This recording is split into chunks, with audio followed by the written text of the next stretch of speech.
gente, eu tô aqui pra fazer um negócio muito legal. Que eu vou trollar minha mãe com o celular da minha irmã, falando que é um aplicativo e ela vai achar que é um garoto e ela vai falar com uma voz muito esquisita que ela vai acreditar. Então vamos lá. Ela vai achar que é um garoto que minha irmã tá namorando e tal. Vamos lá, eu vou discretamente fingir que não tô mexendo no celular.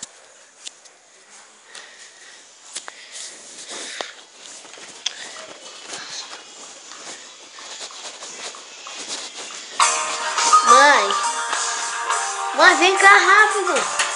Você pediu pra senhora atender por causa que ela fala que não tá em casa. Fala que não tá em casa. É um garoto. Alô? Sai.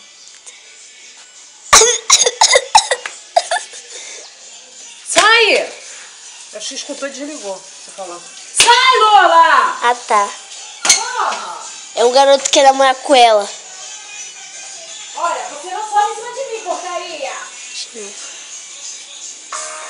Aqui, mãe. Toma. Alô? Alô? Mãe, é mentira. É aplicativo.